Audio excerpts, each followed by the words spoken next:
भारत ने सिंधु का पानी रोका तो चीन के पल्लू में जाकर छिप गया पाकिस्तान। जल संकट में ड्रैगन को क्यों घसीटा है आखिर पाक ने। नमस्कार, आप देख रहे हैं न्यूज़ 18। मैं हूं आपके साथ श्रुति श्रीवास्तव। भारत ने सिंधु जल संधि पर सख्त रुख अपनाया है। ऑपरेशन सिंदूर के बाद से ही इसके पानी को रोक रखा है। अब पाकिस्तान इस विवाद में चीन को भी शामिल करने की कोशिश कर रहा है। पाकिस्तान के विदेश मंत्रालय के प्रवक्ता ताहिर अंद्राबी ने कहा कि हिमालय से निकलने वाली नदियां साझा प्राकृतिक धरोहर है और चीन भी इस नदी तंत्र का अहम हितधारक है। दरअसल पाकिस्तान दशकों से सिंधु से अपनी प्यास बुझा रहा था। सिंधु जल समझौते से फायदा उठा रहा था, मगर वह अपनी औकात भूल गया। उसे यह याद नहीं रहा कि सिंधु जल समझौते की चाबी भारत के पास है। पाकिस्तान ने पहलगाम अटैक करवाकर बहुत बड़ी गलती कर दी। इसके बाद भारत ने पाकिस्तान को दो तरफा मार मारी। पहले तो ऑपरेशन सिंदूर से पाकिस्तान को गहरे जख्म दिया और उसके बाद सिंधु जल समझौते को तोड़कर पाकिस्तान को के जो होश है वो ठिकाने लगा दिए। भारत ने जब से सिंधु का पानी रोका है तब से पाकिस्तान की हालत खराब है। वह पानी के लिए तड़प रहा है। पाकिस्तानी नेताओं के बयान में बार बार सिंधु का दर्द झलक रहा है। अलग अलग मंचों पर सिंधु का राग अलापा जा रहा है और जब इन सब से भारत पर कोई असर नहीं पड़ा तो पाकिस्तान अब चीन के पल्लू में जा छिपा है। पाकिस्तान ने अब की बार सिंधु जल विवाद पर सीधे चीन को घसीट लिया है। दरअसल भारत और पाकिस्तान के बीच सिंधु नदी के पानी को लेकर विवाद पुराना है, लेकिन ऑपरेशन सिंदूर के बाद भारत ने साफ कर दिया है कि सीमा पार आतंकवाद जारी रहने तक सिंधु जल संधि पर पहले जैसी व्यवस्था नहीं चल सकती। इसके बाद पाकिस्तान लगातार अंतर्राष्ट्रीय मंचों पर भारत पर दबाव बनाने की कोशिश कर रहा है। अब पाकिस्तान ने इस पूरे विवाद में चीन का नाम भी जोड़ दिया है। पाकिस्तान का कहना है कि हिमालय से निकलने वाली नदियां सिर्फ भारत और पाकिस्तान की नहीं बल्कि चीन भी इनका बड़ा हितधारक है। सवाल ये है कि आखिर पाकिस्तान ने अचानक चीन को इस विवाद में क्यों घसीटा।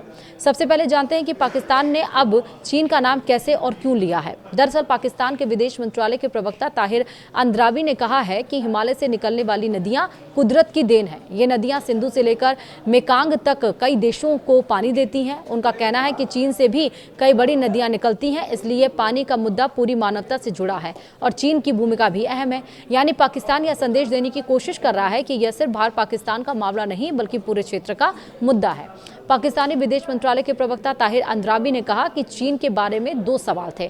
सबसे पहले, हिमालयी क्षेत्रों से निकलने वाली नदियों का पानी कुदरत की एक बड़ी देन है। हिमालय नदी प्रणाली अल्लाह की एक नेमत है जो सिंधु से लेकर मेकांग तक कई देशों को पानी देती है। चीन की नदियां भी वहीं से निकलती हैं, इसलिए यह पूरी इंसानियत की साझा विरासत है। पानी से जुड़े बड़े मुद्दों पर चीन का रवैया हमेशा सकारात्मक रहेगा, क्योंकि वह सिर्फ दक्षिण एशिया यानी कि भारत और पाकिस्तान में बहने वाली नदियों के मामले में ही नहीं बल्कि हिमालय से चीन और सुदूर पूर्व यानी कि की ओर से बहने वाली विशाल नदी प्रणालियों के मामले में भी एक अहम पक्षकार है।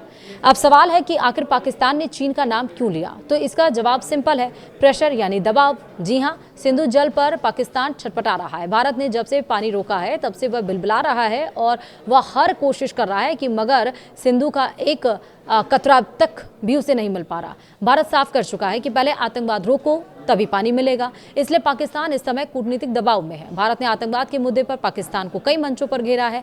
ऐसे में पाकिस्तान चाहता है कि चीन खुलकर उसके पक्ष में बोले और भारत पर दबाव बनाए। यह हकीकत है कि चीन बहुत समय से पाकिस्तान का सदाबहार दोस्त है। यूं कहिए कि वह पाकिस्तान का सबसे करीबी रणनीतिक साझेदार है। दोनों देशों के बीच चीन पाकिस्तान आर्थिक गलियारा यानी कि CPEC जैसी बड़ी परियोजनाएं चल रही हैं, इसलिए पाकिस्तान को उम्मीद है कि चीन उसके समर्थन में आवाज़ उठा सकता है। मगर बीते कुछ समय से भारत चीन के रिश्ते भी बेहतर हुए हैं। अमेरिका की टैरिफ नीति के चलते भारत और चीन में नज़दीकियां बढ़ी हैं। ऐसे में पाकिस्तान का चीन खुलकर साथ दे रहा और भारत का विरोध करे इसकी संभावना बहुत कम है। इसलिए यहाँ पाकिस्तान की दाल गलनी फिलहाल दिखाई नहीं दे रही है। भारत पाकिस्तान के इस सिंधु जल मसले पर चीन के ना बोलने की एक और वजह है। भारत और पाकिस्तान के बीच सिंधु जल विवाद का आधार सिंधु जल संधि है। यह समझौता से भारत और पाकिस्तान के बीच हुआ था। इसमें चीन किसी भी रूप में पक्षकार नहीं है, इसलिए चीन चाहकर भी दो देशों के मसले में मौजूदा हालात में ना बोलेगा और ना दखल देगा। वैसे भी लीगली भी देखें तो सिंधु जल संधि में चीन की कोई भूमिका नहीं है। पाकिस्तान के लिए सिंधु का पानी संजीवनी से कम नहीं है। पाकिस्तान बहुत हद तक सिंधु के पानी पर जिंदा है। पाकिस्तान की खेती और पीने का पानी का बड़ा हिस्सा सिंधु नदी प्रणाली पर निर्भर है। अगर भारत संधि के तहत मिले अपने अधिकारों का इस्तेमाल करता है या परियोजनाओं को तेजी से आगे बढ़ाता है तो पाकिस्तान को भविष्य में पानी की उपलब्धता को लेकर चिंता हो सकती है। इस बार तो वैसे भी बाढ़ ने पाकिस्तान को बचा लिया, मगर बाढ़ नहीं आती तो पाकिस्तान में अभी त्राहिमाम हो रहा होता। सिंधु जल समझौते पर भारत का जो रुख है वो बिल्कुल साफ है। भारत का कहना है कि आतंकवाद और बातचीत साथ साथ नहीं चल सकते। पाकिस्तान जब तक आतंकवाद का रास्ता नहीं छोड़ता तब तक उसे एक भी सिंधु का जो पानी है वो नहीं मिलेगा। भारत का तर्क है कि जब तक पाकिस्तान सीमा पार आतंकवाद पर प्रभावी कार्रवाई नहीं करता तब तक द्विपक्षीय संबंध सामान्य नहीं हो सकते। भारत यह भी कह चुका है कि वह अपने राष्ट्रीय हितों के अनुसार सिंधु जल संधि की समझौता कराने का अधिकार रखता है। वीडियो में इतना ही। नमस्कार।